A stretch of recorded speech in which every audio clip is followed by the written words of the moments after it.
ಉತ್ತರಾಖಂಡದಲ್ಲಿ ಯಾತ್ರಿಗಳ ಯಾತನೆ ಮುಂದುವರೆದಿದೆ. ಅಲಕಾನಂದ ನದಿಗೆ ಬಸ್ಸು ಬಿದ್ದುದರಿಂದ 2 ಸಾವು ಕಂಡರು ಮತ್ತು ಹಲವರು ನದಿ ನೀರಿನಲ್ಲಿ ಕೊಚ್ಚಿಕೊಂಡು ಹೋಗಿದ್ದಾರೆ. ಬಸ್ಸು ನದಿಗೆ ಬಿದ್ದಾಗ ಬಸ್ಸಿನಲ್ಲಿ 20 ಮಂದಿ ಇದ್ದರು ಎಂದು ಗೊತ್ತಾಗಿದೆ. ರಕ್ಷಣಾ ಕಾರ್ಯಾಚರಣೆಗಿಳಿದವರು 2 ಶವಗಳನ್ನು ಹೊರತೆಗೆದರು. 8 ಮಂದಿ ಗಾಯಾಳುಗಳನ್ನು ರಕ್ಷಿಸಿ ಆಸ್ಪತ್ರೆಗೆ ರವಾನಿಸಲಾಯಿತು. ಕಡಿಮೆ ಎಂದರೆ ಇನ್ನೂ 10 ಜನರು ಏನಾದರೂ ಎಂದು ಹುಡುಕಾಟ ನಡೆದಿದೆ. ನಾಪತ್ತೆಯಾಗಿರುವ ಅವರು ನದಿ ನೀರಿನ ರಭಸಕ್ಕೆ ಕೊಚ್ಚಿಕೊಂಡು ಹೋಗಿರಬಹುದು ಎನ್ನಲಾಗಿದೆ. ಉತ್ತರಾಖಂಡದ ರುದ್ರಪ್ರಯಾಗ್ ಜಿಲ್ಲೆಯಲ್ಲಿ ಆಳದಲ್ಲಿ ಹರಿಯುವ ಅಲಕನಂದ ನದಿಗೆ ಯಾತ್ರಿಗಳಿದ್ದ ಬಸ್ಸು ಬಿದ್ದಿದೆ. ರಾಜ್ಯ ಮತ್ತು ದೇಶೀಯ ವಿಪತ್ತು ನಿರ್ವಹಣಾ ಪಡೆಗಳವರು ತೀವ್ರ ರಕ್ಷಣಾ ಕಾರ್ಯಾಚರಣೆ ನಡೆಸಿದ್ದಾರೆ.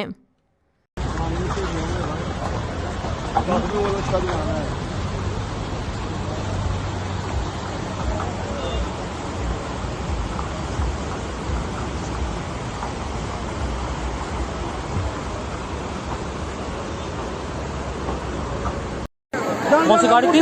बस थी बस तो सारे सब निकल गई। वो काम करेगा ना वहाँ।